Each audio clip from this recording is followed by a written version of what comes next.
அமைதியான அரசு நூலகம் அது. அதில் அமர்ந்து ஆர்வமாய் படித்துக் கொண்டிருந்தாள் அழகான யுவதி ஒருத்தி.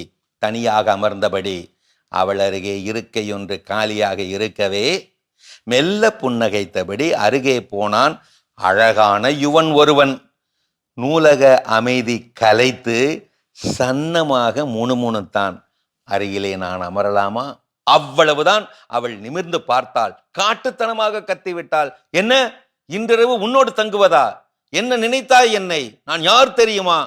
சத்தம் கேட்டு சத்தத்தின் உள்ளடக்கத்தை உணர்ந்து நூலகத்தில் படித்து கொண்டிருந்த எல்லோருமே அவனை திரும்பி பார்க்க அவமானத்திலே ஆடிப்போனான், கூனி குறுகி போனான். அங்கிருந்து அகன்று போய் தூரத்தில் இருந்த காலி இருக்கையில் அமைதியாய் அமர்ந்து வாசிக்க ஆரம்பித்தான். கொஞ்ச நேரம் போனது.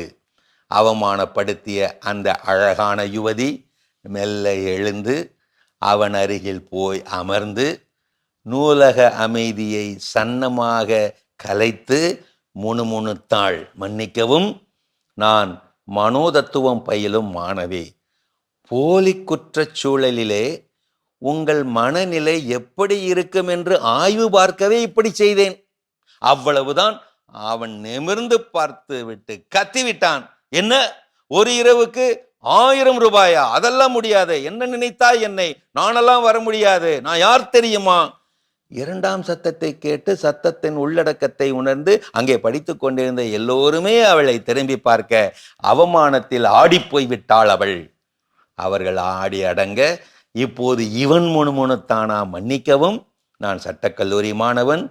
நிரபராதி ஒருவரை குற்றவாளியாக்குவது எப்படி என்று ஆய்வு பார்க்கவே நான் அப்படி செய்தேன். இதுதான் எல்லை தாண்டிய பயங்கரவாதம் என்பதோ?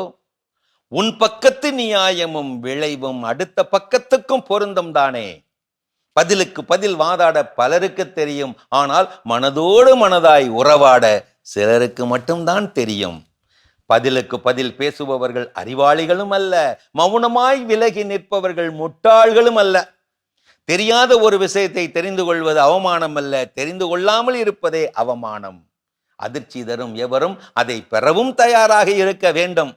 பல பேர் நம் வாழ்க்கையில் பாடம் கற்பிக்க வந்தவர்கள், சில பேர் பாடமாகவே வந்தவர்கள். கண்டுபிடியுங்கள். எவ்வளவுதான் திட்டு வாங்கினாலும் எதுவுமே நடக்காதது மாதிரி பேச நண்பனால் மட்டுமே முடியும். உன்னை யார் என்று உனக்கே தெரியப்படுத்த தேவைப்படும் ஒரே ஆயுதம்தான் அவமானம். இது சாக்ரட்டிஸ். நீங்கள் அவமானம் அடையாதிருக்க ஒரே வழி நீண்ட நேரம் சிந்தித்த பின் உங்கள் நாவை அசைப்பதுதான். எதிர்பாராத சோதனை வேளையில் பொறுமையாயிரு. மேகங்கள் மூடிக்கொண்டால் சூரியனால் கூட பிரகாசிக்க முடியாது.